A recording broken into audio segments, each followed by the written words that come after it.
Words on My Skin, The Monster Within by Sabbi.B.Conscious.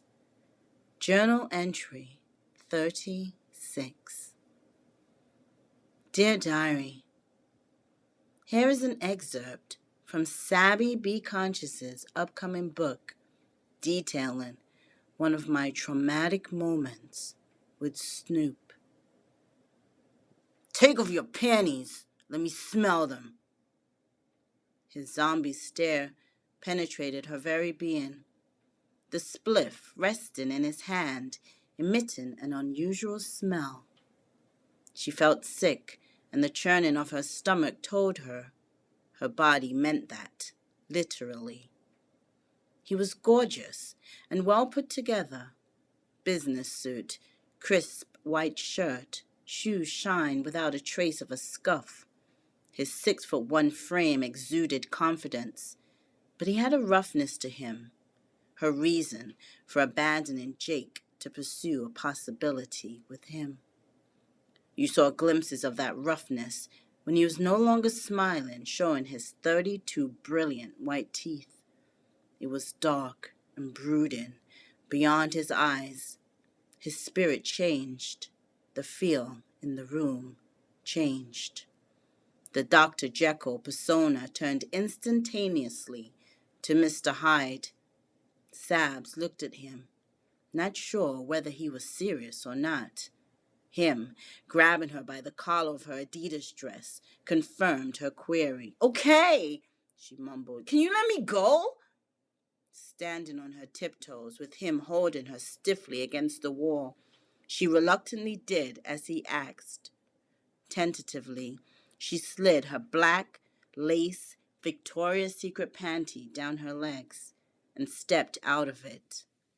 Gingerly, she handed it to him.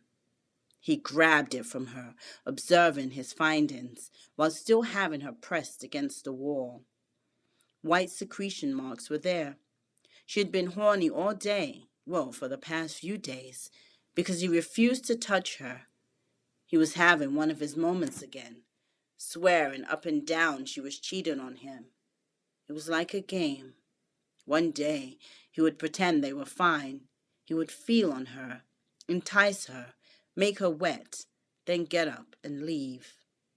Days would pass. He would not return home, and she was left wondering if he was okay, while analyzing what she had done to make him disappear.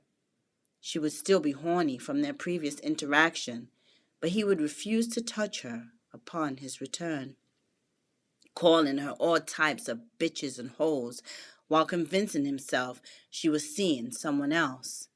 It was all a sick game. And let him find out that she was using her vibrator to satisfy her needs, all hell would break out in the Brown Bailey household, leaving Sabby with all the battle wounds. Who you fucking now? He demanded as he released her from the wall. Snoop, nobody! She saw the blow coming before it arrived. Shit! She uttered. The words barely escaped her lips when the punch came. The force of it sent her reeling backwards, her body moving while her mind trailed behind. As you can see, there's a reason why I try not to give him any energy. He was bad news. This nicely put together man was only a representative. It's so painful reliving those experiences with him because I never thought I would be in a situation like that. He changed me. It's been many years later, and a recollection of that situation still moves me to tears. I'm sorry. I need a minute. Thank you for listening to Journal Entry 36. Subscribe and join me for my next journal entry. Until then, be conscious.